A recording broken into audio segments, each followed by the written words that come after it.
क्या यूपी की सियासत में विपक्ष के गठजोड़ का नक्शा बदलने वाला है?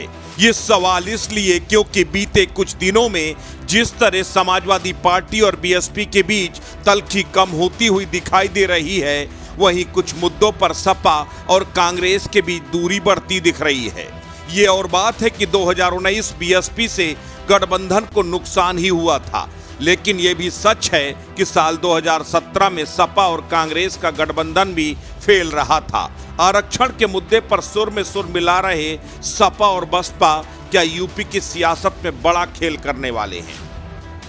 यूपी की सियासत में पक रही है खिचड़ी, टूटेगी यूपी के लड़कों की जोड़ी या बनेगी सियासत में नई तिकड़ी? सपा पर बसपा की माया क्यों हो रही मेहरबान?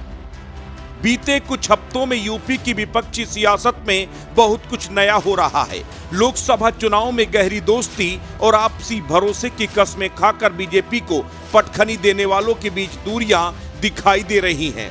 तो अब हर छोटी बड़ी बात को लेकर एक दूसरे पर हमलावर रहे लोग एक दूसरे की तारीफ कर रहे हैं। सवाल उठता है कि क्या ये सब कुछ महज इत्तेफाक है या फिर किसी नई सियासत की व्यूहरचना हो रही है, जिसमें फिलहाल सब कुछ अब तक भले इशारों में हो, लेकिन बात उतनी भर नहीं है जितनी बताने की कोशिश हो रही है।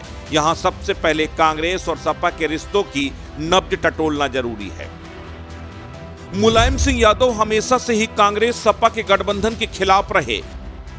इसके बाद भी अखिलेश ने 2017 के विधानसभा चुनाव में कांग्रेस से गठबंधन किया। चुनावी नतीजे आए तो गठबंधन का प्रयोग जनता ने सिरे से खारिज कर दिया।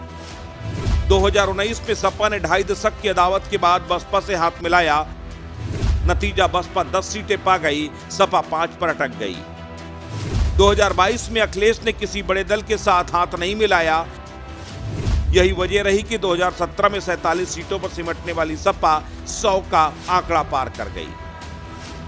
बड़े दलों के साथ गठबंधन में अखिलेश को ज्यादा फायदा नहीं हुआ, सिवाय 2024 के लोकसभा चुनाव के। लेकिन यहां भी कांग्रेस को जो कामयाबी मिली उसमें सपा का रोल सबसे ज्यादा था।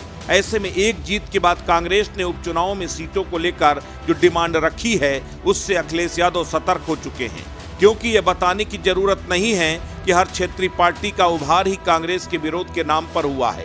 ऐसे में यूपी में अगर कांग्रेस मजबूत होगी तो नुकसान बीजेपी को नहीं बल्कि क्षेत्रीय पार्टियों को ही होगा। ये बात सपा नेताओं के बयानों से भी साफ हो रही है, जो अभी से हरियाणा और महाराष्ट्र में सीटों पर दावेदारी शुरू कर चुके हैं।